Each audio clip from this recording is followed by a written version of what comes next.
welcome to another edition of Business Corner here tonight. I'm your regular host, Tayo. Today we're going to be having some experts from MTNG Consultancy talking about investment decisions and possibilities in Audi.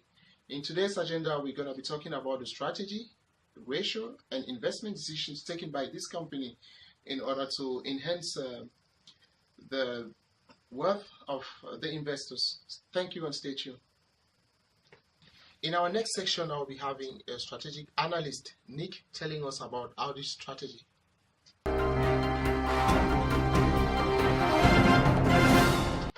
Welcome back, and today in studio I have the strategic analyst, Nick. Tell us about Audi's strategy. Yeah, Audi has some strategies regarding continuous growth, financial strength, innovative company, and achieving a position that is so-called leader in the market. Yes, you talked about growth. How do you go about this growth? What is Audi doing concretely to meet this growth? Audi is trying to establish new plans in the whole world, trying to buy and be innovative in their production facilities, which will create the financial strength that are required for being the position leader. Yes, you said buying plants and equipment around the world. Can you be specific? Because I don't know. I want an Audi. I don't know where to go to. And if you say around the world, I might be in Bangladesh. Is it in Bangladesh establishing? We've discovered that Audi has plans to build a plant in Mexico, in between America and South America. That sounds very strategic. Mexico, because it's like in the middle, and a lot of opportunities to export to the Northern American continent and the South continent, but also to the rest of the world, because of Mexico has a lot of free trade agreements. Yes, I think they have free trade agreements more than the USA, and as well in Europe, in European Union, they are allowed to ship for free and get a discount, tax discount. That's a great strategy. Yes. And how do you intend to meet up with your innovation? You know, you could have plants and equipment, but how do you meet up with innovation? Audi has plans to use the newest technology within the production facilities, and they have to plan to investigate and further develop the production facilities. Yes, and from the look of things, you are an analyst. I'm just thinking about having more plants and equipments, and with innovation, probably the company is gonna gain financial strength, and thereby meeting your goal of being a premium car leader. Is that true? That's the whole idea of it. That's a great idea. Yeah. Thank you. Well, welcome.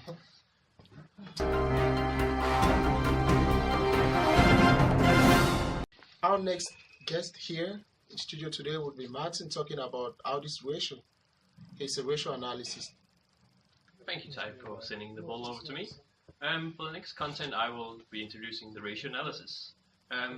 Audi is strong compared to its competitors, which are BMW, Skoda, and Seat. They're definitely in a leading position to be the leading premium car manufacturer on the market. For the next 2.5 minutes, I will be introducing some of the ratios and see how Audi is performing in the ratios. For this content, I will be using a created website to show you the ratios which Audi is performing in. Welcome again.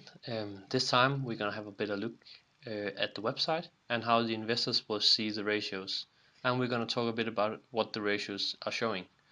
First, we're going to show the website and how it is presented to the investors.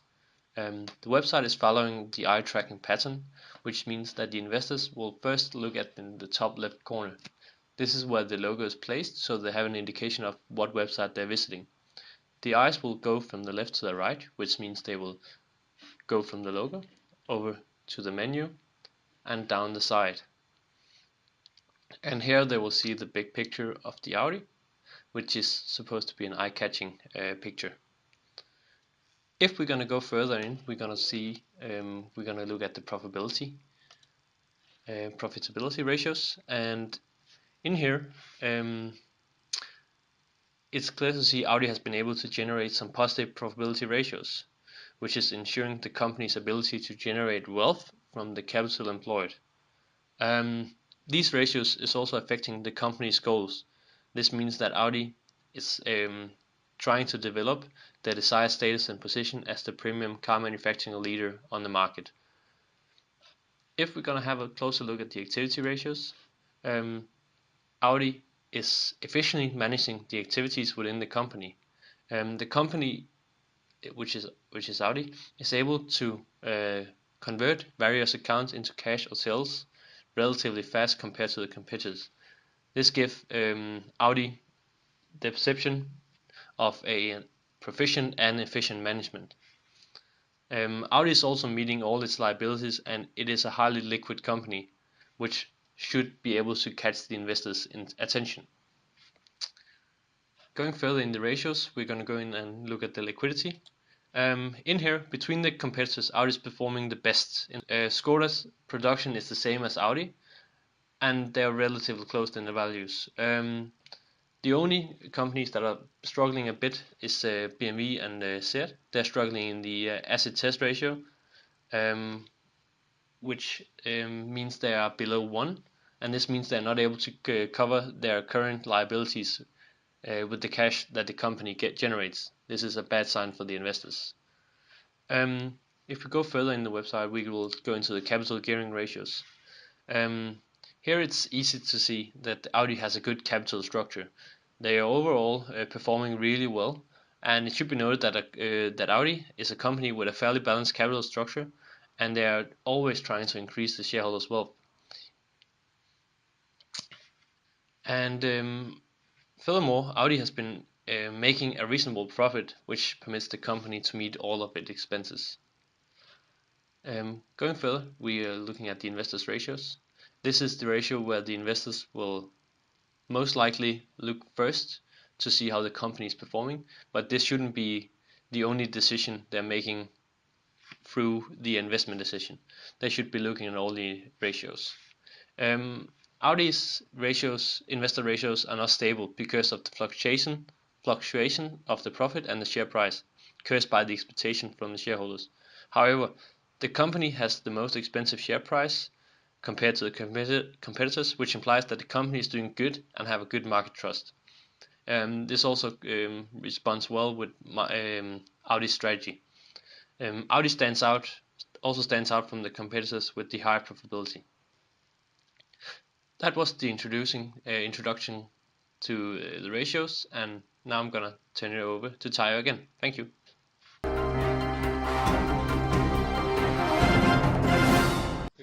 Our last guest for tonight will be Gintaras, telling us about the investment decisions in Audi.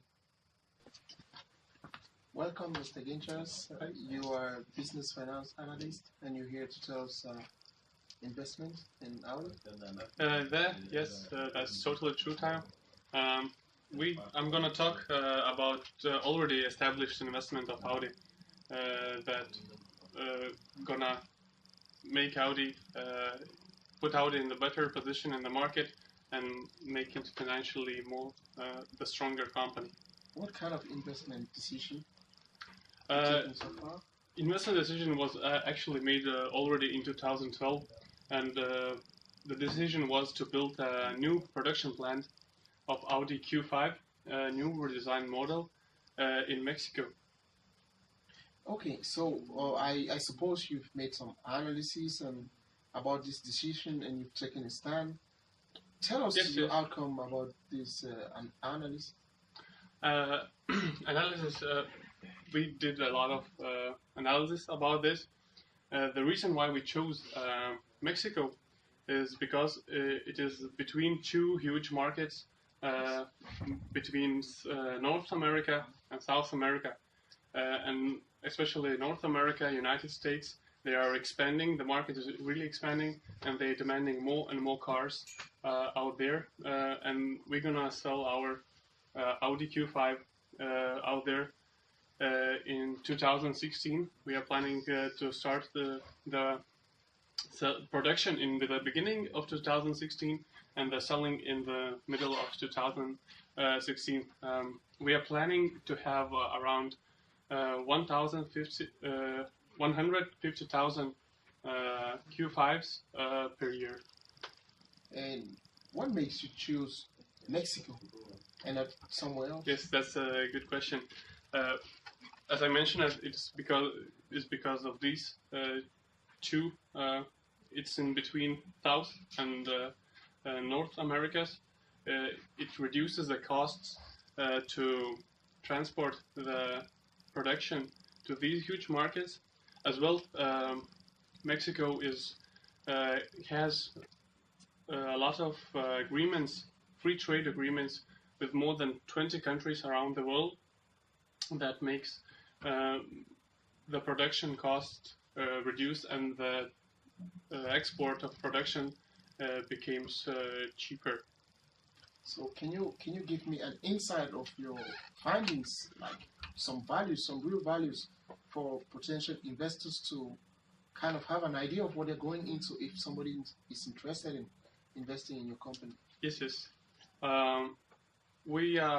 It's already established that this investment is going to be 1.17 billion investment into the plant and machinery established out there, and the planned project period is about 8 years.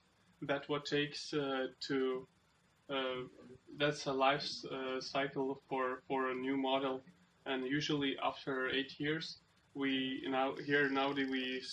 try to redesign our model and launch a new to meet the demand. So we thinking about 8 years period of time, and that should supposed to give 1.75 billion net presence value outcome. Also, we calculated the payback period for this investment. It's supposed to be around 2.5 years, and then we break even, and then we start to earn profits. And our annual rate of return is 34% per year, which is really high. Yes, suppose that's Yes. really high. Yes. And you think this project is gonna be profitable for the company? Yes, definitely. As I mentioned, we're expecting to get 1.75 billion net presence value during the whole time frame of the project. So, that supports our investment decision. Is also in 2011, a few huge companies decided to invest in, and then after their step, we also saw this great opportunity to invest it. And what supports that is really a profitable market to invest in last year, in 2014, also a few companies became with huge investment plans in Mexico. Also, the better position for us is because our parent company Volkswagen is already established in Mexico, and it's not that far from our plant that we are building for Audi. So if we need suppliers, we can use already some of them that Volkswagen has, and that makes things more simple. Where do you intend to get your supply? Because from what I know, Volkswagen gets its supply from local suppliers in America, so they don't have the problem with currency. Is that the same with Audi? We will try to get our own suppliers, but of course, if we have some troubles, we're hoping that Volkswagen will help us. As well, we're hoping to get some cheaper raw materials from Brasilia, like steel and all these things, to reduce the cost of production. Thank you, Mr. Gintaras. It was a pleasure having you here. Thank you too. That was it for Business Corner today. Thanks for listening. We hope you got some nice tips and information that's going to help you to take better decisions when investing, and you know what to look at in the future companies you intend to invest on.